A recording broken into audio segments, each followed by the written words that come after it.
اعوذ باللہ من الشیطان اللعین الرجیم بسم اللہ الرحمن الرحیم الحمد للہ رب العالمین والصلاة والسلام علی اشرف الانبیاء والمرسلین سیدنا و مولانا ابی القاسم محمد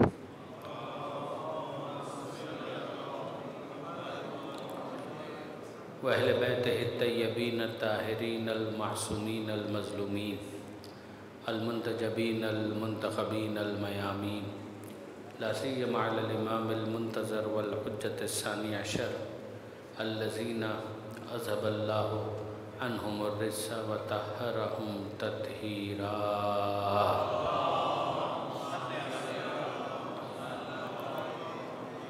واللعنۃ الدائمۃ الباقیۃ علی اعدائہم اجمعین من یوم ظلمہم الی قیام یوم الدین رب اشرح لی صدری ویسر لی امری واحلل عقدۃ من لسانی یفقہوا قولی واجعلنی خالصا لوجہک الکریم یا اللہ صلوات علی محمد وآل محمد۔ اما بعد فقد قال اللہ سبحانہ وتعالی فی القرآن الحکیم بسم اللہ الرحمن الرحیم لا تحسبن الذین قتلوا فی سبیل اللہ امواتا بل احیاء عند ربہم یرزقون صلوات علی محمد وآل محمد۔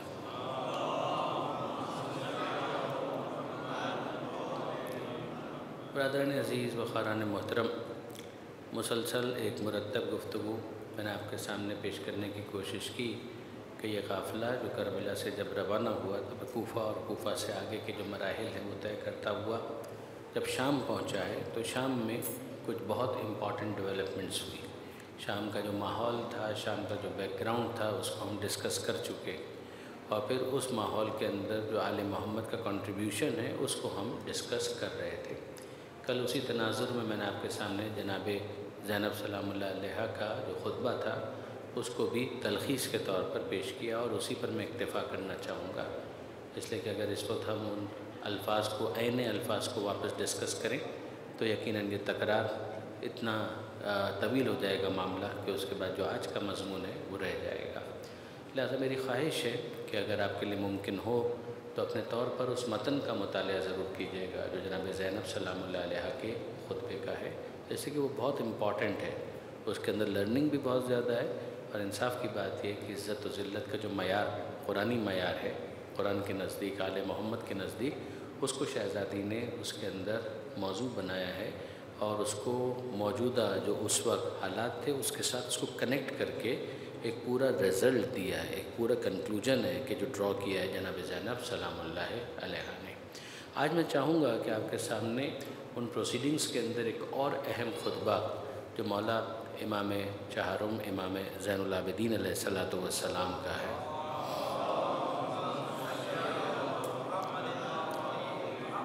اس کو میں آپ کے ساتھ شیئر کروں۔ جو متن ہے وہ آپ کے سامنے آتا رہے گا اور چلتا رہے گا، اور اس کو میں بھی یہاں سے ریڈ آؤٹ کروں گا، لیکن یہ ہے کہ اس کے بھی بیک گراؤنڈ کو تھوڑا سا سمجھیے گا کہ جناب زینب سلام اللہ علیہا کا جو خطبہ ہے اس کے اندر خاص طور پر اس آیت کے حوالے سے جو ایک مس انڈرسٹینڈنگ یا مس کنسیپشن کریٹ کرنے کی کوشش کی گئی تھی کہ جس کو کل ہم نے ڈسکس کیا کہ قل اللہم مالک الملک تؤتی الملک من تشاء وتنزع الملک ممن تشاء وتعز من تشاء وتذل من تشاء بیدک الخیر۔ آیت اپنی جگہ پر بالکل پرفیکٹ ہے، آیت اپنی جگہ پر بالکل درست ہے، مگر اس آیت کے ذریعے سے جو میسیج دیا جا رہا ہے وہ یہ کہ ظاہری اعتبار سے اگر توزق و احتشام ہے، شان و شکو ہے، تو اس کا مطلب یہ ہے کہ بائی ہک اور بائی کروک، حلال یا حرام، کسی بھی طریقے سے اگر کسی نے یہ سارے اسٹیٹس کو حاصل کر لیا تو یہ گویا اس بات کی ضمانت ہے کہ پروردگار عالم نے اس کو صاحب عزت بنا دیا، اور اگر اس معیار کو قبول کر لیا جائے تو جیسا کہ میں نے کل گزارش کی تھی کہ پھر جتنے بھی فرعونہ گزرے ہیں، جتنے نمرود گزرے ہیں، جتنے بھی قارون گزرے ہیں، شداد گزرے ہیں، ان سب کے لیے آپ ایک لیجیٹیمیسی پرووائڈ کر رہے ہیں کہ مائٹ از رائٹ، اور اگر کسی کا زور چلتا ہے تو وہ زبردستی کر کے اگر کوئی اسٹیٹس حاصل کر لے تو یہ اسٹیٹس حاصل کرنا خود دلیل بن جائے گا کہ یہ خدا کی نظر میں محبوب ہے، پروردگار عالم نے اس کو عزت عطا کی ہے۔ تو پھر اس کے بعد پسینے میں شرابور اس مزدور کی کوئی حیثیت باقی نہیں رہتی۔ اس کو کل ہم نے ان لینگ ڈسکس کیا کہ جناب زینب سلام اللہ علیہ نے اس کو کاؤنٹ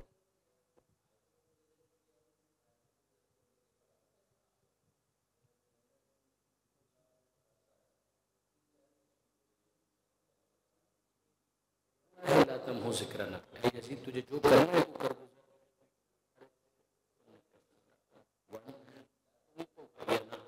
تو ہماری وحی کو جو اس طرح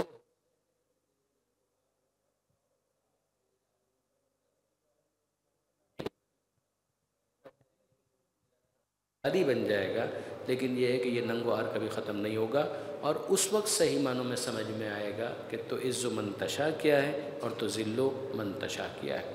یہ جناب زینب سلام اللہ علیہ کا جو کنکلوژن ہے، میں آپ سے ریکویسٹ کرتا ہوں کہ اس کو لائٹلی مت لیجیے گا، اس کو بہت زیادہ اپنا غور و فکر کا سامان قرار دیں اور اس کے اوپر سوچیں۔ یہ جو کہا لا تمحو ذکرنا، تو ہمارا ذکر مٹا نہیں سکتا، یہ ذکر پر جو اتنا اصرار ہے نا، یہ بلا وجہ نہیں ہے۔ اب اس کے بعد آئیے میں آپ کے سامنے ایک اور ڈائلاگ رکھتا ہوں، اور جس کے بعد پھر چوتھے امام کے اس خطبے کی طرف ہم جائیں گے۔ جو یزید کی گفتگو ہے اس کے اندر اس نے باقاعدہ فضائل کو کمپیر کیا ہے، یعنی بذوم خود اپنی دانست میں اپنے معاملے کو امام حسین علیہ السلام کے فضائل کے ساتھ، امیر المومنین کے معاملے کو خود یزید نے اپنے باپ کے ساتھ، جو پیغمبر اکرم کا معاملہ ہے اس کو اپنے جد کے ساتھ، اور پھر جناب خاتون جنت کے معاملے کو اپنی ماں کے ساتھ باقاعدہ کمپیر کیا ہے۔ یعنی اگر آپ تھوڑا سا غور کریں تو الفاظ کیا ہیں، اس کے الفاظ یہ ہیں کہ ان کا، یعنی امام حسین علیہ السلام کے سر کی طرف اس نے اشارہ کیا کہ ان کا میرے ساتھ معاملہ کیا تھا۔ معاملہ یہ تھا کہ یہ اپنے آپ کو مجھ سے بہتر سمجھتے تھے کہ خلافت کے یہ زیادہ اہل ہیں، یہ اپنے آپ کو مجھ سے بہتر سمجھتے تھے، یہ اپنے آپ کو فضائل میں مجھ سے سپیریئر سمجھتے تھے۔ 1، یہ اپنے باپ کو میرے باپ سے بہتر سمجھتے تھے۔ 2، یہ اپنی ماں کو میری ماں سے بہتر سمجھتے تھے۔ 3، یہ اپنے جد کو میرے جد سے بہتر سمجھتے تھے۔ اب یہاں سے آپ اگر دیکھیں تو یہ چین کیا چلی، امام حسین علیہ السلام کے والد مولا کائنات، اور ان کے جد یعنی پیغمبر اکرم امام کے نانا، اور ماں کے اعتبار سے خاتون جنت حضرت بی بی فاطمہ زہرا سلام اللہ علیہا۔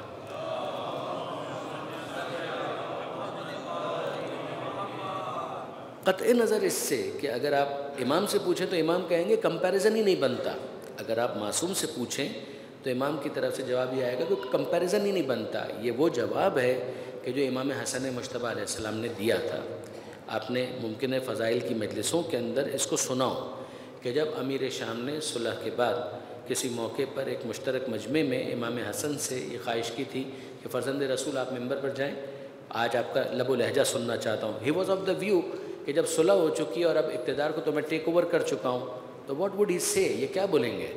امام حسن مجتبیٰ علیہ السلام نے اس اپارچونٹی کو کیپٹلائز کیا تھا، اور وہ ممبر پر گئے اور جا کر انہوں نے وہ آیتیں پڑھنا شروع کی تھیں کہ جن میں آل محمد کے فضائل کا ذکر ہے۔ آپ نوٹ کیجئے یہ جو سیکوینس چل رہی ہے نا، یہ بلا وجہ نہیں ہے۔ یہ امام حسن مجتبیٰ علیہ السلام جب فضائل پڑھ رہے تھے، 1 2 3 آیتیں، یعنی آیت تطہیر ہے، آیت مودت ہے، and similar verses from the Quran, کہ جو ہائی میرٹس آل محمد کے ہیں جن کو بیان کر رہا ہے قرآن، ان آیتوں کو امام حسن نے پڑھنا شروع کیا۔ جب امام حسن پڑھ رہے تھے تو ظاہر ہے کہ مجمع اوپر نیچے ہو رہا تھا، اس لیے کہ میں کل بھی جو گزارش کر رہا تھا کہ اپنوں میں، علی والوں میں علی کی باتیں کرنا آسان ہے، لیکن اگر ایک اجنبی مجمع ہے، ہاسٹائل ایک انوائرمنٹ ہے، اس میں مولا کا ذکر کرنا اٹس ناٹ دیٹ ایزی۔ تو وہ جو لوگ تھے وہ اوپر نیچے ہو رہے تھے، تو انہوں نے واقعاً اپنے طور پر یہ سوچنا شروع کیا کہ یہ اتنا بڑا کلیم کر رہے ہیں، یہ آیت بھی ان کے بارے میں، یہ آیت بھی ان کے بارے میں، یہ آیت بھی ان کے بارے میں، تو پھر یہ جو امیر شام ہے خود اس کے بارے میں کیا نازل ہوا ہے؟ And he had nothing to claim, اس کے پاس کوئی چیز نہیں تھی۔ تو اس نے وہاں سے کہا کہ فرزند رسول کافی ہو گیا، اب آپ نیچے تشریف لے آئیں۔ تو امام حسن مجتبیٰ جب نیچے تشریف لائیں تو اس نے اس پورے ماحول کو، اس سینٹیمنٹ کو، ان ایموشنز کو، وہ جو ہیٹ وہاں پر ایک ڈیولپ ہو چکی تھی، اس کو نیوٹرلائز اور پیسیفائی کرنے کے لیے واٹ ہی سیڈ، یا حسن انا خیر منکا، اے حسن میں آپ سے بہتر ہوں، جس کے جواب میں امام نے وہ جواب نہیں دیا کہ جو میں اور آپ دیتے۔ اگر میں اور آپ ہوتے تو یقین کیجئے کہ ہم یہ کہتے کہ تو غلط کہہ رہا ہے، تو ان سے بہتر نہیں ہے، یہ تجھ سے بہتر ہے۔ امام نے یہ جواب نہیں دیا، امام نے جواب جو دیا ہے اس کی بنیاد پر آپ کو وہ محاورہ سمجھ میں آئے گا کہ کلام الامام امام الکلام، کہ جو امام کا کلام ہوتا ہے وہ خود کلام کا امام ہوا کرتا ہے۔ اس نے یہ کہا تھا کہ انا خیر منک، میں آپ سے بہتر ہوں، اور امام حسن نے جواب میں کہا معاذ اللہ ان اقول انا خیر منک، میں اللہ کی پناہ طلب کرتا ہوں کہ مجھے یہ کہنا پڑے کہ میں تجھ سے بہتر ہوں۔ آپ نے اس کو فیل کیا، اس نے کہا میں آپ سے بہتر ہوں، امام کہہ رہے ہیں معاذ اللہ ہے، اللہ کی پناہ طلب کرتا ہوں ان اقول کہ مجھے یہ کہنا پڑے انا خیر منک کہ میں تجھ سے بہتر ہوں، اس لیے کہ بہتر کا سوال اس وقت آتا ہے جب دونوں طرف خیر تو ہو، اچھائی تو ہو۔ وہ خدا کہ جس نے ہم آل محمد سے ہر رجس و نجاست کو دور رکھ کر طہارت کا مرکز بنا دیا، اسی خدا نے تجھ سے ہر طہارت کو دور رکھ کر رجس و نجاست کا مرکز بنا دیا۔ اب اگر آپ اس کو دیکھیں تو یزید کا وہ جملہ اس قابل ہی نہیں ہے کہ اس کے اوپر تبصرہ کیا جائے، مگر میں اس کی مینٹلٹی آپ کے سامنے بیان کرنا چاہ رہا ہوں کہ یزید کہہ رہا ہے کہ حسین یہ سمجھتے تھے، یعنی آف ہز ویو اگر آپ دیکھیں اس کا یہ خیال ہے، اس کا یہ اسسمنٹ ہے کہ امام حسین علیہ السلام کمپیئر کرتے ہوئے یہ سمجھ رہے تھے کہ کیا معاملہ ہے کہ حسین یزید سے بہتر ہے، حسین کے والد یزید کہہ رہا ہے میرے والد سے بہتر ہے، حسین کی والدہ میری والدہ سے بہتر ہے، اور حسین کے جد میرے جد سے بہتر ہے۔ یزید کا جد کون ہے؟ ابو سفیان۔ یزید کا باپ کون ہے؟ آپ جانتے ہیں امیر شام۔ یزید خود واضح، یزید کی ماں میسون۔ کمپیریزن کس کے ساتھ ہو رہا ہے؟ پیغمبر اکرم، مولا کائنات، جناب سیدہ اور امام حسین کے ساتھ۔ اس تبصرے کے بعد اس نے سرنڈر کہاں پر کیا؟ یعنی چوتھے امام کے خطبے کو میں آپ کے سامنے پیش کرنے سے پہلے میں چاہ رہا ہوں کہ اس بات کو آپ محسوس کریں کہ اس نے سرنڈر کہاں پر کیا۔ یعنی کیا اس نے یہ کہا کہ یہ جتنی باتیں حسین کہہ رہے ہیں ان میں سے میں کسی بات سے اتفاق نہیں کرتا ہوں؟ نہ، ساری باتوں سے اختلاف کرتا ہوں یہ بھی نہیں، ساری باتوں سے اتفاق کرتا ہوں یہ بھی نہیں۔ کہاں پر اسے سرنڈر کیا؟ جملہ سنیے گا۔ اس نے کہا کہ جہاں تک اس بات کا تعلق ہے کہ حسین کے والد اور میرے والد، تو ان کا معاملہ تو صفین میں تحکیم کے حوالے ہوا، اور سب جانتے ہیں کہ فیصلہ کس کے حق میں ہوا۔ صفین میں آپ کے سامنے اس وقت تفصیل کے ساتھ تو نہیں بیان کر پاؤں گا، مگر جنگ صفین کے حوالے سے اگر آپ علم رکھتے ہیں تو یقیناً آپ جانتے ہیں کہ وہ حکمین والا جو مسئلہ ہوا تھا، اور اس کے بعد پھر ابو موسیٰ اشعری اور یہاں سے اور سامنے سے عمر ابن عاص، اور پھر اس کے بعد وہ جو سازش انہوں نے کی تھی، تو انہوں نے کہا کہ وہ ساری دنیا جانتی ہے۔ یعنی کہا کہ یہ تو اسٹیبلشڈ ہے کہ حسین کے باپ میرے والد سے بڑھ کر نہیں ہو سکتے۔ علی کے کیس میں اس نے سرنڈر نہیں کیا، اس نے کہا علی کو تو میں افضل ماننے کے لیے تیار ہی نہیں ہوں۔ پھر اس کے بعد جہاں تک حسین کا یہ خیال کرنا کہ حسین کی ماں میری ماں سے بہتر ہے، ہاں حسین کی ماں میری ماں سے بہتر ہے، سرنڈر کیا ہے خاتون جنت حضرت بی بی فاطمہ زہرا سلام اللہ علیہا کے معاملے میں۔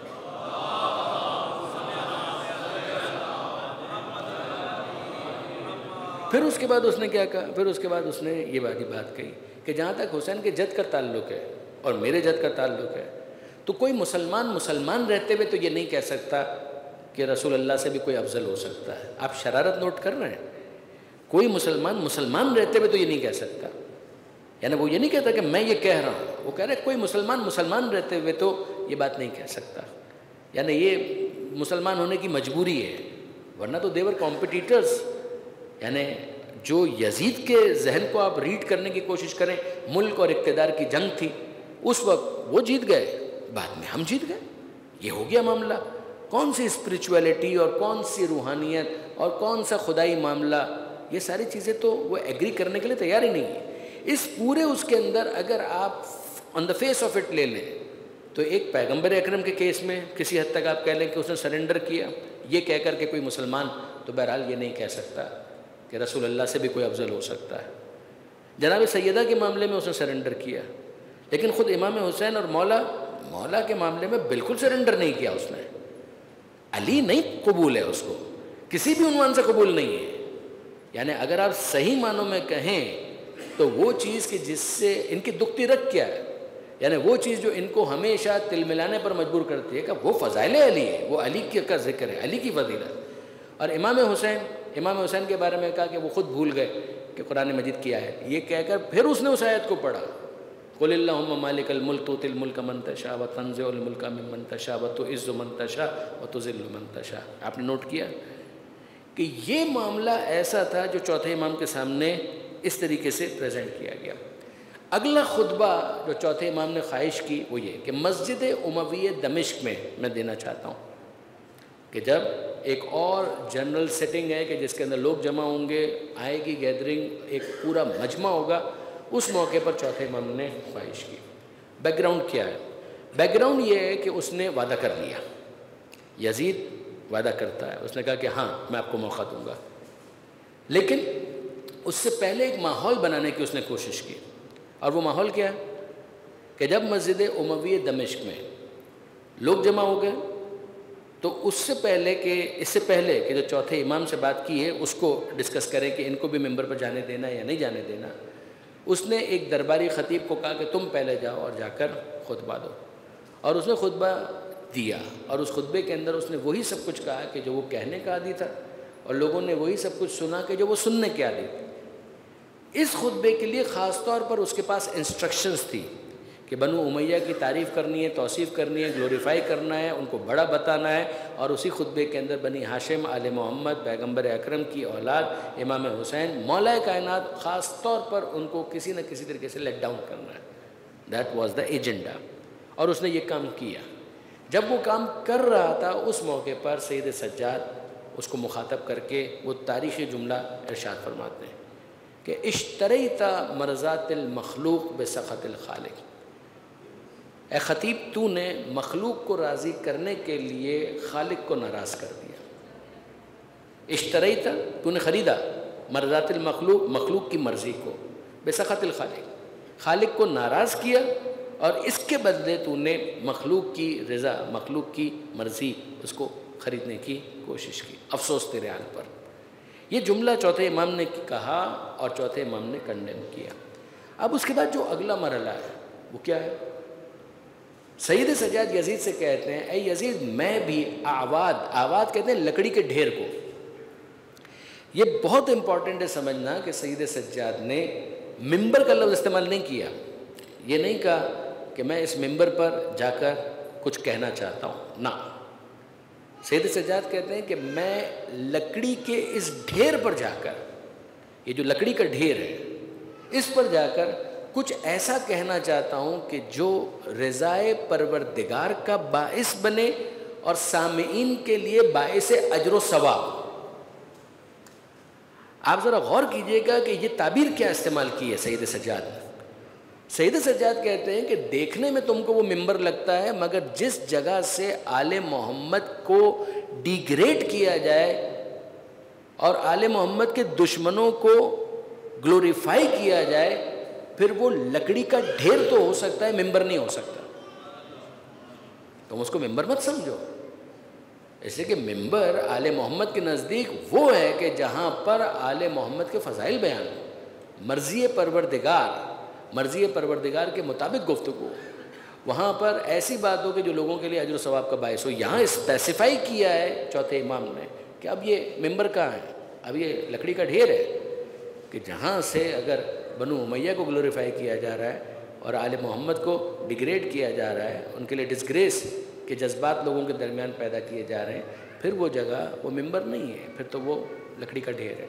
میں ایسا کچھ کہنا چاہتا ہوں وہاں جا کر کہ جو رضائے پروردگار کا باعث ہو اور لوگوں کے لیے اجر و ثواب کا باعث ہو، ایز اے رزلٹ کہ جب میں یہ کہوں گا تو پھر لکڑی کا ڈھیر پھر سے ممبر بنے گا، ورنہ اس وقت اس کا اسٹیٹس چینج ہو چکا ہے۔ کیا یزید الاؤ کرتا ہے؟ جواب جی نہیں، الاؤ نہیں کرتا، وہ منع کرتا ہے۔ لوگوں کا اصرار بڑھتا ہے، جیسے کہ بنی ہاشم کے حوالے سے لوگوں کے درمیان یہ تاثر موجود تھا کہ they were very good speakers, they were very good orators، یہ ان کا ایک پرسیپشن تھا لوگوں کا، اور سننے کا موقع ان کو کم ملا تھا۔ تو انہوں نے کہا تھا کہ یزید ہم بنی ہاشم کا لب و لہجہ سننا چاہتے ہیں، یزید منع کرتا رہا، یہاں تک کہ یزید کا اپنا بیٹا معاویہ بن یزید، جس نے بعد میں خود یزید کو ڈس اون بھی کیا، اس نے کہا کہ بابا اس کو جانے دو، ممبر پر جا کر اس کو کچھ بولنا ہے تو بولنے دو۔ یزید نے کہا کہ اگر یہ ممبر پر گیا تو آل ابو سفیان کی تذلیل کے بغیر نیچے نہیں آئے گا. جس پر لوگوں نے کہا ہاتھوں میں ہتھکڑیاں اس کے ہیں، پیروں میں بیڑیاں اس کے ہیں، توق خاردار رسیوں میں ہم نے جکڑا ہوا، کیا بولے گا؟ کہا کہ نہیں، تم ان کی لیاقتوں سے واقف نہیں ہو. اب یہ ظاہر ہے کہ جو دشمن کی زبان سے کنفیشن ہے یا ایکنالجمنٹ ہے، اس کی بڑی امپورٹنس ہوتی ہے. اس موقع پر یزید بالآخر مجبور ہوتا ہے اور اب چوتھے امام وہ لکڑی کا ڈھیر کہ جو عرف عام میں ممبر کہلاتا ہے اس پر بلند ہوئے. ظاہر ہے کہ چوتھے امام کا جو معاملہ تھا اس وقت موو کرنا خود ایک کام تھا. تو چوتھے امام آہستہ آہستہ وہ ہتھکڑیاں بیڑیاں سنبھالتے سنبھالتے آہستہ آہستہ اس پر بلند ہوئے. اب میں آپ سے کہتا ہوں کہ ذرا اس پر غور کیجئے کہ چوتھے امام نے اپنے اس خطبے کو کچھ حصوں میں ڈیوائڈ کیا. چوتھے امام کا فوکس اس بات کے اوپر ہے کہ تعارف کروانا ہے، ہم ہیں کون، ہم ہیں کون. چوتھے امام نے اس تعارف کے لیے ابتدا میں کچھ فضیلتوں کا ذکر کیا، کچھ شرف، کچھ ہم کو عطا کیا گیا، کچھ ہم کو فضیلتیں دی گئیں. ایک 6 پوائنٹس ہیں کہ جن کی ایک لسٹ چوتھے امام نے بیان کی، 7 another پوائنٹس ہیں کہ جن کی لسٹ چوتھے امام نے بیان کی. پھر اس کے بعد چوتھے امام نے کہا جو پہچانتا ہے وہ پہچانتا ہے، جو نہیں پہچانتا ان کے لیے میں اپنا تعارف کرواتا ہوں کہ میں ہوں کون. اور پھر اس کے بعد تعارف کے لیے جو ریفرنس امام استعمال کرتے ہیں وہ منطق کی اصطلاح میں اس کو کہتے ہیں کہ معرف کو معرف سے عارف ہونا چاہیے. یعنی کئی مرتبہ ایسا ہوتا ہے کہ جس کا تعارف کروایا جا رہا ہوتا ہے وہ اور سپیریئر ہوتا ہے مگر لوگ نہیں جانتے. تو جب لوگ نہیں جانتے ہیں تو پھر کسی ایسی چیز کے ذریعے سے تعارف کروایا جاتا ہے کہ جس کو کم سے کم لوگ جانتے ہوں. اور کئی دفعہ ایسا ہوتا ہے کہ وہ کہ جس کے ذریعے سے تعارف کروایا جا رہا ہوتا ہے وہ خود سپیریئر ہوتا ہے. دونوں چیزیں ہوتی ہیں، دونوں طریقے ہوتے ہیں. لیکن یہ ہے کہ لوگوں کا کم سے کم ان کو جاننا کہ وہ اس کو پوائنٹ آف ریفرنس بنا سکیں. یعنی میں مثال آپ کی خدمت میں عرض کروں، جیسے اگر آپ اس علاقے میں آنا چاہتے ہیں عزا خان ابو طالب تک اور آپ کو راستہ نہیں معلوم ہے تو آپ کو راستہ میں نشانیوں کی ضرورت پڑے گی نا. وہ نشانیاں آپ کے لیے ریفرنس بنے گی جس کو آپ جانتے ہیں. اس میں یہ ارریلیونٹ ہے کہ وہ نشانی جس کو ریفرنس بنایا جا رہا ہے اس جگہ تک پہنچانے کے لیے وہ اس کے مقابلے میں انفیریئر ہے یا سپیریئر ہے. ایشو یہ ہے کہ آپ اس کو جانتے ہیں تو اس کے ذریعے سے آپ تک پہنچا جا سکتا ہے. چوتھے امام نے اس موقع پر کس کو ریفرنس بنایا؟ چوتھے امام جو ترتیب قائم کرتے ہیں وہ یہ ہے کہ جس میں شاعر اللہ سے شروع کرتے ہیں، مکہ، منا، صفا، زمزم، ان کی بات کرتے ہیں. اور یہ آپ یاد رکھیے گا برادران عزیز کہ ان کے ذریعے سے آل محمد کا جو تعارف ہے یہ پہلے بھی ہوا ہے اور یہ بعد میں بھی ہوا ہے. اگر آپ کے ذہن میں حضرت ابو الفضل عباس کا وہ خطبہ ہو کہ جو حضرت عباس نے مکہ چھوڑتے ہوئے خانہ کعبہ کی چھت پر بلند ہو کے، بعض کتابوں کے اندر وہ خطبہ آیا، تمام کتابوں میں نہیں. یہ خطبہ تو چوتھے امام کا ہر کتاب میں آیا. اگر کوئی کتاب چوتھے امام کی سیرت پر لکھی گئی you will find this sermon. اگر کوئی کتاب کربلا کے تجزیہ و تحلیل سے متعلق ہے you will find this sermon. یہ خطبہ تو آپ کو ملے گا ہی ملے گا لازمی. مگر وہ خطبہ جو حضرت عباس کا ہے وہ چند کتابوں میں ہے. ان کتابوں میں جو خطبہ حضرت عباس کا ہے اس میں بھی آپ دیکھیے گا تو آپ کو کیا جملہ ملے گا کہ حضرت عباس ہیں، خانہ کعبہ کی چھت پر بلند ہیں، امام حسین علیہ السلام کی طرف اشارہ کر رہے ہیں اور لوگوں کو متوجہ کر رہے ہیں الحمدللہ الذی شرف ھذا بقدوم ابی ہے. شکر ہے اس خدا کا کہ جس نے اس جگہ کو، اس گھر کو شرف عطا کیا حسین کے بابا کی ولادت کے ذریعے سے. من کان فی الامس بیتن اصبح قبلتن، وہ جو کل تک صرف بیت تھا حسین کے بابا علی کی ولادت کی وجہ سے قبلہ قرار پایا. اور اس کے اندر آپ کو وہ جملے ملیں گے کہ لوگ آتے ہیں حجر اسود کو بوسہ دیتے ہیں، اگر حجر اسود کو اذن مل جائے تو وہ آگے بڑھ کر حسین کے ہاتھوں کو بوسہ دے گا. یہ جملے جس طریقے سے وہاں پر کہ تم کعبے کو جانتے ہو، تم حجر اسود کو جانتے ہو، اس کے ذریعے سے میں حسین کا تعارف کرواتا ہوں کہ حسین کون. یہ چوتھے امام آپ کے ذہن میں ہے فرزدق والا پورا قصیدہ، فرزدق والا پورا قصیدہ اگر آپ کے ذہن میں نہیں ہے تو جا کر چیک کیجئے گا. یہ کورس میں پڑھایا جاتا ہے. فی البدی فرزدق نے قصیدہ پڑھا تھا، انشاء کیا تھا چوتھے امام کی مدح میں. اور اس قصیدے کے اندر بیک گراؤنڈ آپ کے ذہن میں ہوگا، اگر ہے نہیں ہے تو دیکھیے گا کہ جب ہشام کے زمانے میں ہشام یا ولی عہد تھا یا خود خلیفہ تھا اور وہ آیا خانہ کعبہ کے پاس اور چاہتا تھا کہ حجر اسود کو بوسہ دے، جگہ نہیں ملی، رش اتنا زیادہ تھا جگہ نہیں ملی. یعنی ایک تو یہ تھا کہ ڈنڈا اٹھاتے اور پروٹوکول ہٹو بچو، وہ نہیں کیا، لیکن خود سے وہ جانا چاہتا تھا. ہی کوڈ ناٹ ایکسیس کہ حجر اسود تک وہ جا سکے اور حجر اسود کو بوسہ دے سکے. تو وہ آ کر بیٹھ گیا ایک جگہ پر اپنے مصاحبین کے ساتھ کہ رش تھوڑا ہٹے گا، ختم ہوگا تو پھر ہم جائیں گے. اور ایسے میں لوگوں نے دیکھا کہ چوتھے امام آئے اور چوتھے امام نے آ کر طواف کیا، اور طواف سے پہلے یا طواف کے بعد بالآخر وہ حجر اسود کی طرف جب جا رہے تھے تو مجمع چھٹتا چلا گیا، ہٹتا چلا گیا. اور چوتھے امام بہت آسانی کے ساتھ گئے اور جا کر انہوں نے حجر اسود کو بوسہ دیا، جس پر ہشام، اس کے ساتھیوں نے ہشام کو یہ کہا، یہ کون تھا، یہ کون تھا کہ جس کے لیے مجمع، یہ بادشاہ تو نہیں ہے دنیاوی اعتبار سے، یہ بادشاہ تو نہیں ہے، یہ کون ہے کہ جس کے لیے اس طرح سے مجمع ہٹتا چلا گیا؟ تو اس نے کہا میں نہیں جانتا. ظاہر ہے کہ جانتا تو تھا، لیکن یہ کہ اس نے کہا میں نہیں جانتا. یہ سننے کے بعد فرزدق نے، کہ بالآخر محب اہل بیت تھا، اس نے وہیں پر فی البدی ایکسٹمپورلی وہ قصیدہ انشاء کیا کہ اگر تو یہ کہتا ہے کہ تو نہیں جانتا تو تیرا یہ کہنا اس کو کوئی نقصان نہیں پہنچاتا. اگر تو یہ کہے کہ تو نہیں جانتا تو یہ وہ ہے کہ جس کو حرم جانتا ہے، کعبہ جانتا ہے، زمزم جانتا ہے، صفا جانتا ہے. یہ کہہ کر اس نے فی البدی پورے اشعار کا ایک سلسلہ ہے کہ جو اس نے اس موقع پر انشاء کیا، اور اس نے کہا ما قال اللہ قط الا فی التشہد. یہ سید سجاد وہ ہے کہ جس نے اپنی زندگی میں لا کبھی نہیں کہا، یعنی سخاوت سید سجاد کو سمجھانے کے کہ یہ وہ لا کا مطلب ہے نو. یہ تو وہ ہیں کہ جنہوں نے اپنی زندگی میں کبھی لا نہیں کہا، نہیں کہا سوائے تشہد کے. یعنی جب خدا کے ایک ہونے کی گواہی دینی تھی تب اس نے کہا لا الہ الا اللہ. اور پھر اس کے اندر اگلا مصرع ہے کہ وَلَوْ لَتَّشَهُدْ لَكَانَ اللَّهُ نَعَمْ.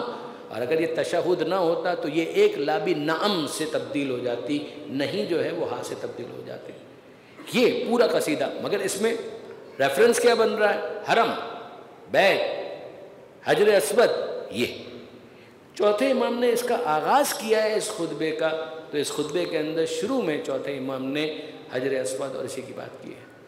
بہت مختصر، یعنی آپ سمجھیں 4 ریفرنسز آپ کو مل جائیں گے، اس سے زیادہ نہیں. ابھی آپ دیکھیے. پھر اس کے بعد چوتھے امام نے تعارف کروایا ہے اپنے سے بہت سپیریئر، ان سے بڑھ کر تو کوئی ہو ہی نہیں سکتا. بعد از خدا بزرگ توئی قصہ مختصر. وہ کس کا حوالہ ہے؟ پیغمبر اکرم کا. اب آپ نوٹ کیجئے، لوگ حجر اسود، مکہ، صفا اس کو جانتے ہیں، اپنا تعارف اس کے ذریعے سے. پھر اس کے بعد پیغمبر اکرم، لوگ ان کو جانتے ہیں، پیغمبر اکرم کے تعلق سے اپنا تعارف، میں ان کا بیٹا ہوں. ابھی آپ دیکھیے گا. مگر چند جملوں کے بعد اس کو بھی انہوں نے وائنڈ اپ کر دیا، اور جو اصل ایشو تھا اس ایشو کے پر وہ آئے، اور وہ تھے مولا کائنات. وہ جو کہہ رہا تھا علی کے معاملے میں تو میں قبول نہیں کرتا، تو چوتھے امام نے پھر پورے خطبے کا 50% پلس جو ڈسکس کیا ہے وہاں پر علی ابن ابی طالب کو ڈسکس کیا، مولا کے فضائل بیان کیے.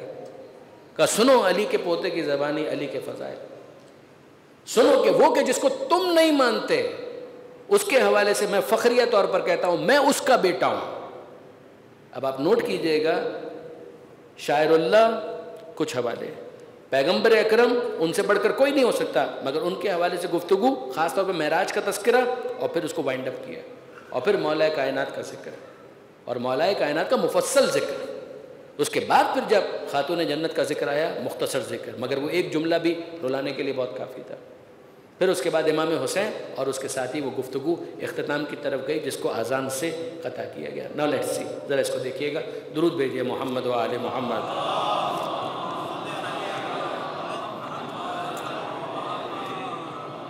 لوگوں، خدا نے ہمیں 6 خصلتیں عطا کی ہیں اور ہمیں 7 خصوصیات کے ذریعے دوسروں پر فضیلت بخشی ہے. 6 خصوصیات اور 7 فضیلتیں. ہمیں علم عطا کیا، بردباری، سخاوت، فصاحت، شجاعت، اور مومنین کے دلوں میں محبت. آپ اس جملے کی قوت سمجھ رہے ہیں؟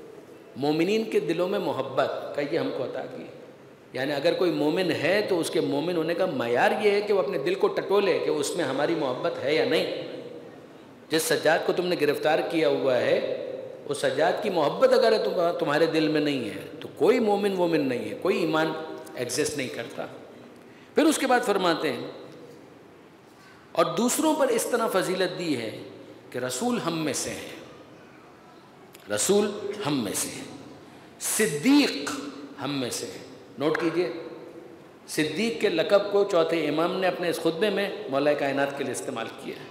امیر المومنین علی، پھر اس کے بعد جعفر طیار، شیر خدا و شیر رسول حمزہ۔ آپ دیکھیں گے پیغمبر اکرم کے ساتھ ان فضیلتوں کے اندر مولا کائنات اور پھر اس کے بعد جناب حمزہ، جناب جعفر، یہ ایک مسلسل ذکر آپ کو نظر آئے گا۔ کربلا میں بھی، امام حسین کے خطبوں میں، اور بعد کے خطبوں کے اندر بھی جناب حمزہ، جناب جعفر طیار، یہ دو بہت پرومیننٹ پرسنالٹیز ہیں کہ جن کو ریفر کیا ہے آل محمد نے، اور ان کے دونوں فرزند امام حسن اور امام حسین، ان کو بھی ہم میں قرار دیا۔ ایک ساتویں فضیلت امام زمانہ کی کہ آخری زمانے میں وہ مہدی کہ جس کے ذریعے سے زمین پر عدل و انصاف کو غالب کیا جائے گا اور ظلم و جور کو ختم کیا جائے گا، وہ مہدی بھی ہم میں سے ہیں۔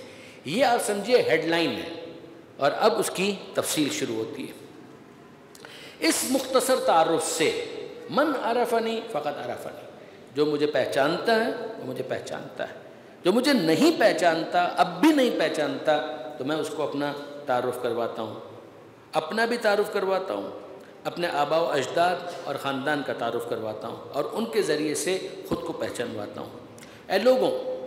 اے لوگوں سنو میری بات، میں مکہ و منی کا بیٹا ہوں۔ اگر تم حج پر جاتے ہو تم کو معلوم ہے مکہ کیا، اگر تم نماز پڑھتے ہو تمہیں معلوم ہے کہ مکہ کی طرف رک کر کے، کعبے کی طرف رک کر کے تم نماز پڑھتے ہو۔ میں اس مکے کا بیٹا ہوں، میں مکہ کا وارث ہوں، میں منی کا بیٹا ہوں، میں منی کا وارث ہوں، میں زمزم اور صفا کا بیٹا ہوں، میں اس کا وارث ہوں۔ اب یہاں پر شاعر اللہ کو کنکلوڈ کر دیا، اس پر اس سے زیادہ بات نہیں ہوگی۔ پیغمبر اکرم، میں اس کا بیٹا ہوں کہ جس نے اپنی چادر پر رکھ کر حجر اسود کو اس کی جگہ پر نصب کیا۔ یہ کنیکشن ڈیولپ ہو گیا شاعر اللہ اور پیغمبر اکرم کا۔ آپ کو یاد ہوگا کہ جب خانہ کعبہ تعمیر ہوا تھا اور حجر اسود کو فکس کرنے پر کہ اس کی جگہ پر اس کو پلیس کون کرے گا جھگڑا ہوا تھا، آخر میں پیغمبر اکرم نے اس کام کو انجام دیا تھا کہ چادر میں رکھا تھا، کونے سب کو تھمائے تھے، اور بالآخر خود حجر اسود کو اس کی جگہ پر رکھا تھا۔ بہترین طواف اور سعی کرنے والوں کی یادگار، میں پھر یاد دلا رہا ہوں، شاعر کے ساتھ پیغمبر اکرم کا کنیکشن جوڑ کر اس بات کو آگے بڑھایا جا رہا ہے۔ میں بہترین حج کرنے اور تلبیہ کہنے والوں کا چشم و چراغ ہوں۔ تلبیہ یعنی لبیک اللہم لبیک لبیک لا شریک لک لبیک۔ میں براق پر سوار ہونے والے کا فرزند ہوں، وہ کہ جس کے لیے وہ سواری خاص آئی تھی، کہ جس پر سوار ہو کر وہ آسمانوں کی سیر کے لیے گیا۔ سبحان الذی اسری بعبدہ لیلا من المسجد الحرام الی المسجد الاقصی الذی بارکنا حولہ لنریہ من آیاتنا۔ میں اس کا فرزند ہوں کہ جس کی قربت کا وہ عالم تھا کہ دنا فتدلی فکان قاب قوسین و ادنی، وہ قریب ہوا اور قریب ہوا، اتنا قریب کہ دو کمانوں کے درمیان جتنا فاصلہ ہوتا ہے اتنا رہ گیا، بلکہ اس سے بھی کم۔ اس کے بعد فرماتے ہیں میں اس کا بیٹا ہوں کہ جس کو جبرائیل سدرۃ المنتہا تک لے گئے، وہ مقام قرب رب تک پہنچے۔ میں اس کا بیٹا ہوں کہ جس نے آسمان کے ملائکہ کے ساتھ نماز پڑھی۔ میں اس کا فرزند ہوں کہ جس پر خدا نے وحی نازل کی۔ میں محمد مصطفیٰ اور علی مرتضیٰ کا فرزند ہوں۔ یہاں پر پیغمبر اکرم کا جو براہ راست ذکر تھا اس کو کنکلوڈ کیا، اور اب مولا کائنات کی بات شروع کی۔ اور اب آپ ذرا دیکھیے کہ مولا کائنات کے حوالے سے گفتگو ہو رہی ہے۔ مت بھولیے گا وہ درباری خطیب اس سے پہلے عرضہ سرائی کر چکا ہے، وہ جو کچھ بھی زہر اگل سکتا تھا اس نے اگلا ہے، اور اب چوتھے امام اس پوری طاقت اور توانائی کے ساتھ اس بات کو بیان کر رہے ہیں۔ میں علی مرتضیٰ کا بیٹا ہوں، میں اس کا بیٹا ہوں کہ جس نے مغرور لوگوں کی ناک رگڑ کر توحید کا کلمہ پڑھوایا۔ He started from here۔ 8 ہجری میں فتح مکہ کے موقع پر یہ جو تم لوگوں کے ظاہری اسلام تھے جن کو تم مان رہے ہو، یعنی شام کے عوام، ان بیچاروں کو تو علم ہی نہیں ہے نا، ان کو تو ایجوکیٹ کرنا ہے۔ کہیے جو تمہارا حاکم ہے، اس کا جو باپ ہے، اس کا جو دادا ہے، جو ان کی وہ بات کر رہا تھا، افضل کون اور مفضول کون، where he stands۔ اس کی سٹینڈنگ کیا ہے؟ یہ وہ افراد ہیں کہ جنہوں نے اس موقع پر دب کر کے، معلوم ہے کہ اب تو گردن کٹے گی اگر ہم نے جتنے ظلم کیے ہیں اس کے بعد اگر ہم سرنڈر نہیں کرتے، تو اس موقع پر تلوار کس کی تھی، بہادری کس کی تھی، شجاعت کس کی تھی، ہمت کس کی تھی، میدان میں کون لڑ رہا تھا؟ کہ وہ علی مرتضیٰ، میں اس علی کا بیٹا ہوں، مجھے کوئی شرمندگی نہیں ہے۔ تم گالیاں دیتے ہو، تم سب و شتم کرتے ہو، تم برا بھلا کہتے ہو، تمہارا کیا خیال ہے تمہارے اس طرح سے کہنے کی وجہ سے میں اپنے آپ کو الگ کر لوں گا اپنے جد سے، اپنے دادا سے، علی مرتضیٰ سے؟ ناممکن۔ میں اس علی کا بیٹا ہوں کہ جس نے مغرور لوگوں کی ناک رگڑ کر کلمہ توحید پڑھوایا۔ میں اس کا فرزند ہوں کہ جو رسول کی طرف سے 2 تلواروں اور 2 نیزوں سے جنگ کرتا تھا۔ ذوالفقار کا بھی ذکر آ گیا، جس نے 2 بار ہجرت کی، 2 بار بیعت کی، جس نے بدر و حنین میں کافروں سے جنگ کی، جس نے چشم زدن کے لیے بھی کبھی کفر اختیار نہیں کیا۔ سبحان اللہ۔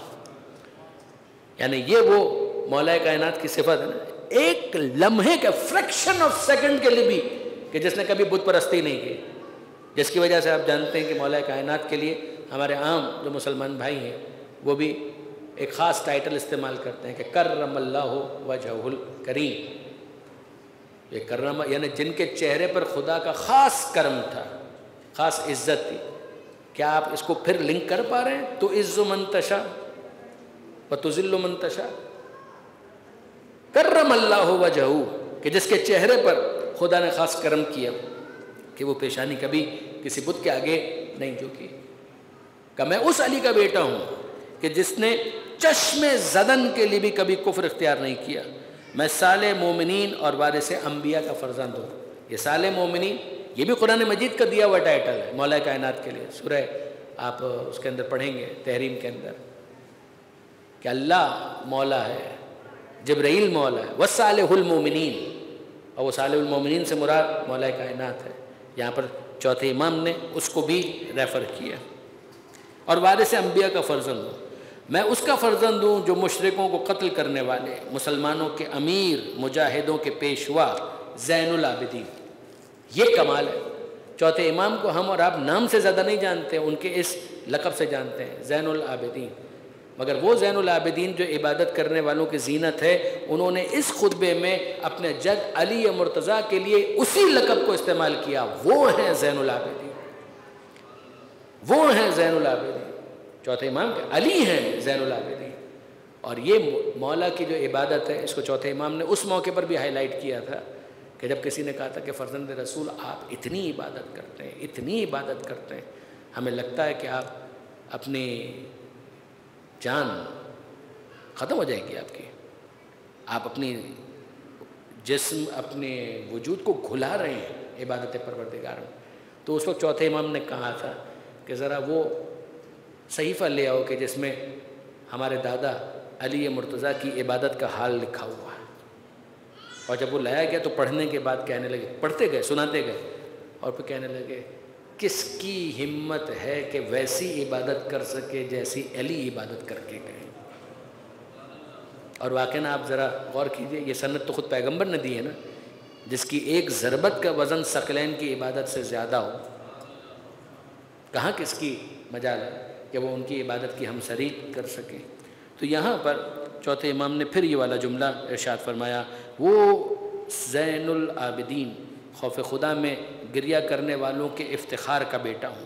میں بردبار لوگوں میں بردبار ترین یہ اخلاقی اوصاف، اور اہل بیت رسول میں سے بہترین نماز پڑھنے والے کا بیٹا ہوں۔ میں اس کا فرزند ہوں جبرائیل نے جس کی تائید اور میکائیل نے جس کی مدد کی۔ میں اس کا بیٹا ہوں جس نے مسلمانوں کے حرم سے دفاع کیا، مارقین، ناقصین اور کاسطین سے جنگ کی۔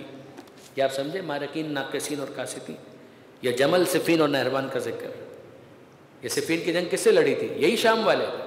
ان کے سامنے سید سجاد کہتے ہیں میں اس علی کا بیٹا ہوں جس نے مارقین، ناقصین اور قاسطین سے جنگ کی تھی، خود تم لوگوں سے، کہ جب تم صفین کے میدان میں علی کے مقابلے پر آئے تھے، تم لوگوں سے جنگ کی تھی اسی علی ابن ابی طالب نے۔ میں اس کا فرزند ہوں جو قریش میں سب سے بہترین ہے۔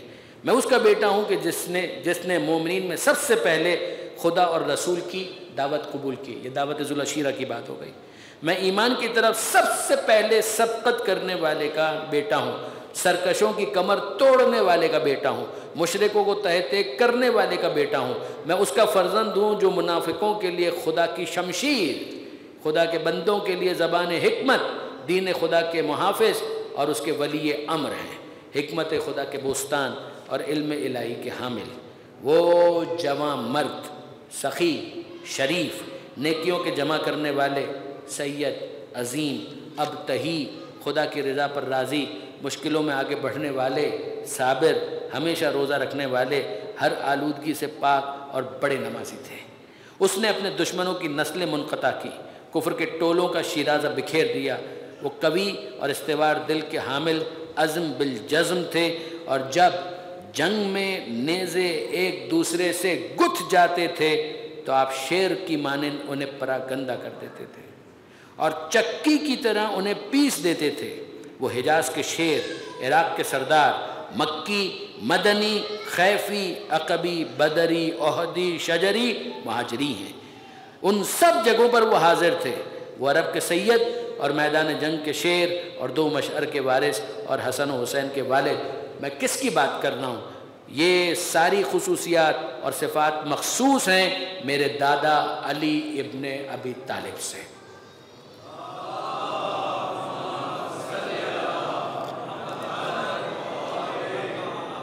آپ نے صرف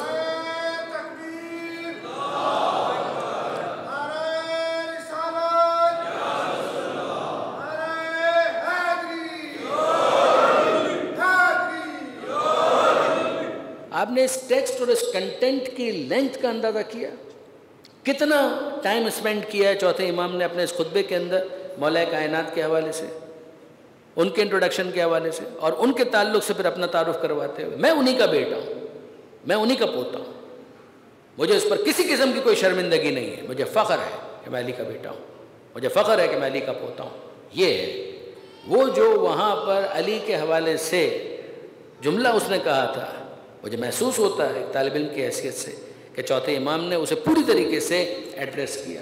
اور پھر یہاں پر جب چوتھے امام نے مولا کے حوالے سے اپنا تعارف مکمل کروایا تو پھر اس کے بعد ایک جملہ کہا، ثم قال انا ابن فاطمہ الزہرا، میں فاطمہ زہرا کا بیٹا ہوں. اس موقع پر سید سجاد سے 2 جملے کہتے ہیں، شہزادی کے حوالے سے، سیدہ عالم کے حوالے سے. انا ابن فاطمہ الزہرا، انا ابن سیدۃ النساء، میں فاطمہ زہرا کا بیٹا ہوں. میں اس بی بی کا بیٹا ہوں کہ جو عالمین کی عورتوں کی سردار ہے. فلم یزل یقول انا انا، اسی طریقے سے وہ اپنا تعارف کرواتے رہے. یہاں تک کہ بعض کتابوں کے اندر ہے کہ انہوں نے کہا کہ اتنا اگر سن چکے تو اب مزید سنو. شاعر کے حوالے سے سنا، پیغمبر کے حوالے سے سنا، مولا کے حوالے سے سنا، شہزادی کے حوالے سے سنا، اب سنو. انا ابن الحسین، میں حسین کا بیٹا ہوں. میں اس حسین کا بیٹا ہوں کہ جس کو پیاسا ذبح کیا گیا. میں اس حسین کا بیٹا ہوں کہ جس کو 3 دن کا بھوکا پیاسا ذبح کیا گیا. میں اس حسین کا بیٹا ہوں کہ جس کو بے جرم و خطا قتل کیا گیا. میں اس کا بیٹا ہوں کہ جس کے سامان کو لوٹ لیا گیا. میں اس کا بیٹا ہوں. حسین کے تعلق سے اپنا تعارف کروایا. فلم یزل یقول انا انا حتی زج الناس، وہ اسی طرح سے اپنا تعارف کروا رہے تھے، میں اس کا بیٹا ہوں، میں اس کا بیٹا ہوں. یہاں تک کہ لوگ دھاڑے مار مار کے رونے لگے، چیخ مار مار کے رونے لگے. یہ دشمن تھے مگر وہ اتنے متاثر ہوئے کہ وہ دھاڑے مار مار کر رونے لگے. اور یزید کو احساس ہوا کہ یہاں تو انقلاب برپا ہو جائے گا. لوگ منفعل ہو رہے ہیں، لوگ مشتعل ہو رہے ہیں، لوگ تبدیل ہو رہے ہیں، منقلب ہو رہے ہیں. تو اس موقع پر امر المؤذن، یزید نے مؤذن کو حکم دیا کہ اذان کے، اذان کے. اور مؤذن نے اذان کہی. فلما قال المؤذن اللہ اکبر، جب مؤذن نے کہا اللہ اکبر، اب سید سجاد وہیں فراز منبر سے جملہ ارشاد فرماتے ہیں، لا شیء اکبر من اللہ، خدا سے بڑھ کر کون ہو سکتا ہے، ناممکن.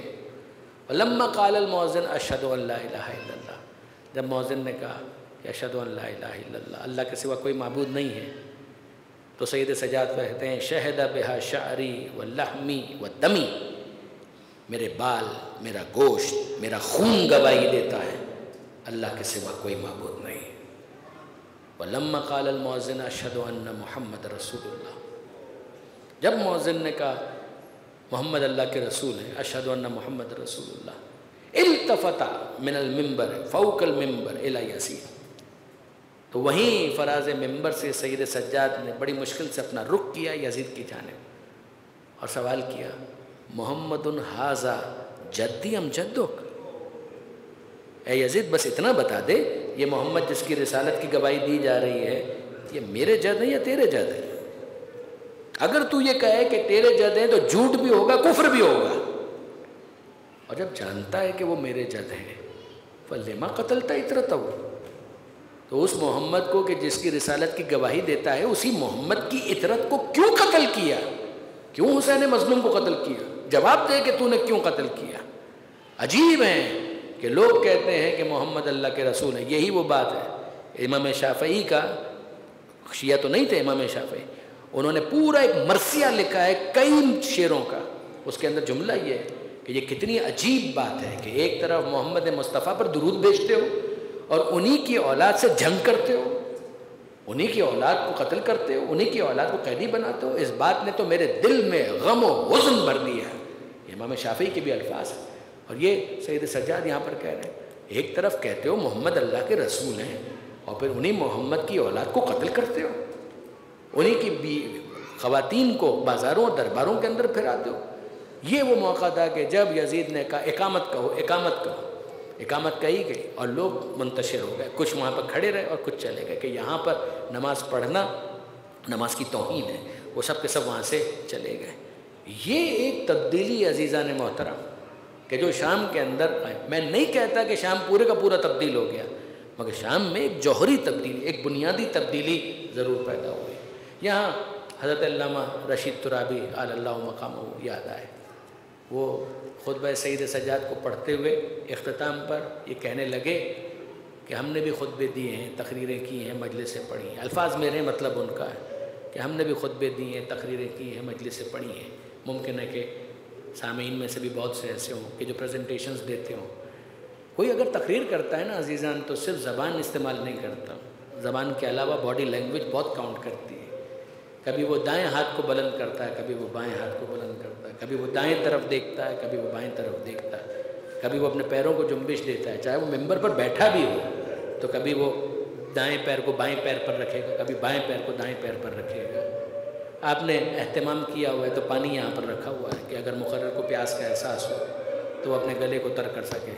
ہمارا سلام ہو سید سجاد پر، یہ جو تقریر کر رہے تھے اور خطبہ دے رہے تھے، تو اس دوران خطبہ نہ دائیں دیکھ سکتے تھے نہ بائیں دیکھ سکتے تھے، نہ اپنے ہاتھوں کو حرکت دے سکتے تھے نہ پیروں کو جنبش دے سکتے تھے۔ آپ اگر سوال کریں کہ کیوں سید سجاد دائیں اور بائیں نہیں دیکھ سکتے تھے، وہ دائیں اور بائیں دیکھے تو کیسے جس کے گلے میں توقع خار تھا، کیسے وہ دیکھے، اور پھر اس کے بعد وہ اپنے ہاتھوں کو حرکت دے تو کیسے جن ہاتھوں کے اندر ہتھکڑیاں ہوں، وہ اپنے پیروں کو جنبش دے تو کیسے کہ جن پیروں میں بیڑیاں ہوں۔ وہ تو کس طرح سے ممبر پر بلند ہوا ہے خدا جانتا ہے۔ وہ جب کسی طرف رخ کرنا چاہے تو اپنے پورے وجود کو اس طرف متوجہ کرتا ہے، تب جا کر اس طرف وہ دیکھ سکتے ہیں۔ پانی کا تو سوال ہی پیدا نہیں ہوتا، کیونکہ پانی کا بھی پوچھنے والا ہو کہ فرزند رسول اگر آپ کا گلا خشک ہو گیا ہے تو ہم آپ کو پانی پیش کریں، پانی دینے والا کون ہے؟ یہاں تو پانی روکنے والے، پانی سے محروم کرنے والے۔ ہاں مگر اس کے باوجود ہم سید سجاد کی بارگاہ میں ہاتھ جوڑ کر کہیں گے کہ فرزند رسول پھر بھی آپ خوش نصیب رہے، پھر بھی آپ خوش قسمت رہے۔ کہ خوش قسمت رہے کہ ہاں پھر بھی آپ خوش قسمت رہے کہ آپ نے خطبہ دیا اور خطبہ آپ کا کاٹا گیا، مگر آپ کا خطبہ اذان کے ذریعے سے کاٹا گیا، آپ کا خطبہ تیر کے ذریعے سے تو نہیں کاٹا گیا، کوئی 3 بھال کا تیر تو آپ کی طرف نہیں آ رہا تھا۔ فرزند رسول آپ سے کہاں یہ بات چھپی ہوئی ہے کہ کربلا میں ایک خطبہ آپ کے بابا بھی دے رہے تھے، آپ کے بابا بھی مجمع عام میں خطبہ دے رہے تھے، اور جب خطبہ دے رہے تھے حسین مظلوم تو اس وقت عجیب بات تھی کہ ممبر کا تو کوئی سوال ہی نہیں تھا، ہاں ہاتھوں میں قرآن ناطق کا ایک پارہ موجود تھا، وہ علی اصغر کو لے کر آئے تھے، ابا کا دامن اس کے اوپر سایہ کرنے کے لیے۔ وہ لوگ سمجھ رہے ہیں کہ شاید قرآن لے کر، قرآن ناطق کا ایک پارہ ہے، اور جب لے کر آئے اور ابا کے دامن کو ہٹایا اور لوگوں نے دیکھا کہ ارے یہ تو بچہ ہے، کیا کہنا چاہتے ہیں حسین؟ اور لشکر اعلیٰ کو مخاطب کر کے کہتے ہیں کہ تمہاری نظر میں اگر کوئی خطا کار ہے تو میں ہوں، اس بچے کا کیا قصور ہے؟ بچے کا بھی کوئی قصور ہو سکتا ہے، بچہ تو معصوم ہوتا ہے، بچے کا کیا قصور ہے؟ اس کی ماں کا دودھ تک خشک ہو چکا ہے، آگے بڑھ کر اس کو تو کم سے کم پانی پلاؤ، اتنی انسانیت تو تمہارے اندر ہونی چاہیے۔ اور کوئی پانی نہیں پلاتا۔ جب کوئی پانی نہیں پلاتا تو حسین مظلوم کہتے ہیں کہ شاید تم یہ سمجھتے ہو کہ بچے کے بہانے میں پانی پی لوں گا۔ اگر تم یہ سمجھ رہے ہو کہ بچے کے بہانے سے میں پانی پی لوں گا، لو میں نے اس فرزند شیر خوار کو گرم ریت پر لٹا دیا، ریگزار کربلا جلتی ریت ہے اور اس پر حسین مظلوم نے علی اصغر کو لٹا دیا۔ امیر انیس نے کہا تھا گرمی سے مضطرب تھا زمانہ زمین پر، بھن جاتا تھا جو گرتا تھا دانا زمین پر۔ کہ ایسی سخت گرمی، بھن جاتا تھا جو گرتا تھا دانا زمین پر، کہ اگر دانا زمین کے اوپر ڈال دیا جائے دانا بھن جاتا تھا اس زمین پر، اس تپتی زمین پر۔ حسین مظلوم نے علی اصغر کو لٹا دیا۔ بچہ تڑپتا رہا، مچلتا رہا، مگر کسی نے پانی تو نہ دیا۔ اور اب حسین مظلوم پھر سے واپس اس بچے کو اپنی گود میں لیتے ہیں اور لینے کے بعد کہتے ہیں بیٹا تم بھی تو حجت خدا کے فرزند ہو، بتلاؤ کہ تم کتنے پیاسے ہو۔ اور اب اصغر نے اپنا رخ کیا لشکر اعلیٰ کی جانب اور سوکھی زبان سوکھے ہونٹوں پر پھرانا شروع۔ اب یہ منظر کہ ایٹھی ہوئی زبان ہے، سوکھے ہوئے ہونٹ ہیں، اور جب پھرا رہے ہیں تو لشکر کے اندر بھی تلاطم تو مچا، مگر اب بھی کوئی پانی دینے کے لیے آمادہ اور تیار نہیں ہوا۔ لیکن لگ رہا تھا کہ جیسے انقلاب برپا ہو جائے گا، تو عمر سعد نے کہا یا حرملہ اقطع کلام الحسین، اے حرملہ حسین کا کلام قطع کر دے۔ تو کیا حرملہ نے آذان کہی، اللہ اکبر کی صدا بلند کی؟ کہ اللہ اکبر کی صدا بلند نہیں کی، اس نے تو 3 بھال کا تیر ہے کہ جو کمان میں جوڑا، کہ وہ 3 بھال کا تیر جو گھوڑے کی گردن توڑنے کے لیے استعمال ہوا، کہ کہاں گھوڑے کی گردن سخت گردن اور کہاں اصغر کا ننھا نرم گلا۔ اور جب حرملہ نے اس تیر کو رہا کیا ہے تو پھر اس کے بعد منظر کیا ہے، مقتل کے الفاظ یہ کہ فَتَقَلَّبَ الصَّبِيُّ عَلَى يَدَيْ الْإِمَامِ، کہ وہ بچہ باپ کے ہاتھ پر منقلب ہو گیا۔ اور جب باپ کے ہاتھ پر بچہ منقلب ہو گیا تو حسین بچے کو سنبھالے، بچے کے لہو کو جمع کرے، پہلے بچے کو سنبھالا اور علی اصغر کے گردن سے بہنے والے لہو کو اپنے چلو میں جمع کیا۔ اور اب عجیب الفاظ ہیں بعض کتابوں کے اندر کہ حسین نے چاہا کہ زمین پر گرا دے تو زمین سے ندا آئی، اے حسین یہ خون ناحق زمین پہ نہ گرنے پائے ورنہ زمین سے کبھی غلہ نہیں اگے گا۔ حسین نے آسمان کی طرف اچھالنا چاہا تو بعض کتابوں کے اندر آسمان سے فریاد آئی کہ حسین یہ خون ناحق آسمان کی طرف نہ اچھالا جائے ورنہ کبھی بارش نہیں برسے گی، میہ نہیں برسے گا۔ اور حسین مظلوم نے اس موقع پر اصغر کے لہو کو اپنے چہرے پر مل لیا اور یہ کہنے لگے کہ اب تو میں اسی طرح سے اپنے جد محمد مصطفیٰ کی بارگاہ میں جاؤں گا، اسی طرح سے جاؤں گا۔ اور پھر اس کے بعد اصغر کا لاشا لے کر جب آگے بڑھتے ہیں، خیمے کی طرف آتے ہیں، تو وہ صحیح کا عمل کے 7 مرتبہ آگے بڑھنا، 7 مرتبہ پیچھے ہٹنا، یہ حسین مظلوم نے کربلا کے اندر انجام دیا ہے کہ سمجھ میں نہیں آ رہا کہ ماں کو کیسے بتائیں کہ تیرا اصغر پیاسا ذبح ہو گیا۔ اور جب پہنچے ہیں بالآخر کسی طرح سے اس تذبذب اور اضطراب کے بعد تو خیمے کے در پر سکینہ نظر آئی۔ سکینہ نے کیا سوال کیا کہ بابا آپ نے اصغر کو پانی پلا دیا؟ اے سکینہ تجھے کیسے بتائیں اصغر پیاسا واپس آئے؟ اور جب رباب نظر آئیں تو حسین مظلوم گفتگو کرتے ہیں، اے رباب میں کون ہوں؟ اے رباب میں کون؟ کہ آپ میرے والی ہیں، میرے وارث ہیں، آپ میرے امام ہیں۔ کہ رباب ایک بات کہوں صبر کرے گی؟ کا حکم کیجئے، میرے لائق کیا حکم ہے؟ اے رباب میں تیرے اصغر کو پانی نہ پلا سکا، تیرا اصغر پیاسا ذبح ہو گیا۔ اور جناب رباب نے، علامہ سید علی نقی صاحب فرمایا کرتے تھے کہ جناب رباب نے گویا تسلی دینے، ہمارا سلام ہو اس بی بی پر، جناب رباب پر ہمارا سلام ہو کہ جناب رباب نے گویا تسلی دینے کے لیے کہ والی آپ کی کوئی خطا اور تقصیر تھوڑی ہے، اصغر کو مخاطب کر کے کہنے لگی یا بنیا مثلک یونہر، اے میرے لال، اے میرے 6 ماہ کے علی اصغر، تیری عمر کے تو جانور بھی ذبح نہیں کیے جاتے۔ یہ کتنے شقی اور بدبخت ہیں کہ جنہوں نے 6 ماہ کے بچے کو ذبح کر دیا، جنہوں نے 6 ماہ کے بچے کو قتل کر دیا۔ آپ کے ذہن میں ہوگا، عزیزوں میں وقت لے رہا ہوں، لیکن آپ کے ذہن میں ہوگا وہ مشہور قصیدہ، وہ مشہور کلام کہ جس میں رضا سرسوی صاحب نے ماں کے جذبات کو بیان کیے ہیں اور ماں کے احساسات کو بیان کیے ہیں کہ موت کی آغوش میں جب تھک کے سو جاتی ہے ماں، موت کی آغوش میں جب تھک کے سو جاتی ہے ماں، تب کہیں جا کر رضا تھوڑا سکون پاتی ہے ماں۔ اس میں جناب رباب کا تذکرہ کرتے ہوئے انہوں نے ایک جملہ، ایک شعر یہ بھی کہا، یہ بتا سکتی ہے ہم کو بس رباب خستہ تن، یہ بتا سکتی ہے ہم کو بس رباب خستہ تن، کس طرح بن دودھ کے بچے کو بہلاتی ہے ماں، کس طرح بن دودھ کے بچے کو بہلاتی ہے ماں۔ اور آخری شعر عرض کروں جس میں مجلس مکمل ہو جائے گی، ایک بچہ کربلا میں، ایک بچی شام میں، ایک بچہ کربلا میں، ایک بچی شام میں، ہاتھ خالی گود خالی گھر میں آ جاتی ہے ماں۔ الا لعنت اللہ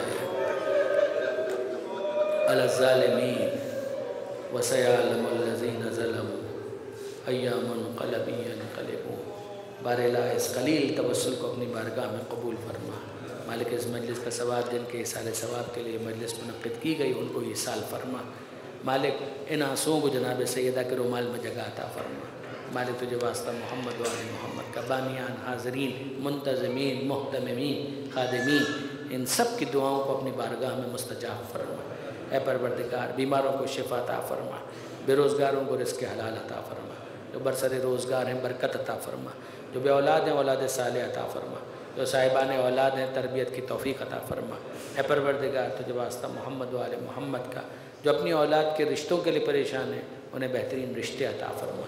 جن گھروں میں ناچاکی ہے، ناراضی ہے، علی اور زہرا کے مقدس گھرانے کا واسطہ ان گھروں کی ناراضی کو الفت اور محبت سے تبدیل فرما۔ وطن عزیز پاکستان کو استحکام عطا فرما، پاکستان کو ہر قسم کی داخلی خارجی پریشانیوں سے محفوظ فرما۔ سیلاب سے جو متاثرین ہیں ان کی مدد اور نصرت فرما۔ عزاداری، عزاداروں، عزاخانوں کی حفاظت فرما۔ زمانے کے امام کے ظہور میں تعجیل فرما، ہمیں ان کے آوان و انصار میں شمار فرما۔ سورہ فاتحہ کی التماس ہے مرحوم مغفور جسٹس سید علی اسلم جعفری ابن سید طاہر جعفری وإلی ارواح المؤمنین والمؤمنات وإلی ارواح الشہداء رحم اللہ من قرأ الفاتحہ۔ بسم اللہ الرحمن الرحیم، الحمد للہ رب العالمین، الرحمن الرحیم، مالک یوم الدین، ایاک نعبد و ایاک نستعین، اہدنا الصراط المستقیم صراط الذین انعمت علیہم غیر المغضوب علیہم ولا الضالین۔ بسم اللہ الرحمن الرحیم، قل هو اللہ احد اللہ الصمد لم یلد ولم یولد ولم یکن له کفوا احد۔ بسم اللہ الرحمن الرحیم، قل هو اللہ احد اللہ الصمد لم یلد ولم یولد ولم یکن له کفوا احد۔ بسم اللہ الرحمن الرحیم، قل هو اللہ احد اللہ الصمد لم یلد ولم یولد ولم یکن له کفوا احد۔ اللہم اغفر للمؤمنین والمؤمنات والمسلمین والمسلمات الاحیاء منہم والاموات، تابع بیننا وبینہم بالخیرات انکا مجیب الدعوات انکا علی کل شیء قدیر برحمتک یا ارحم الراحمین۔ ماتم حسین۔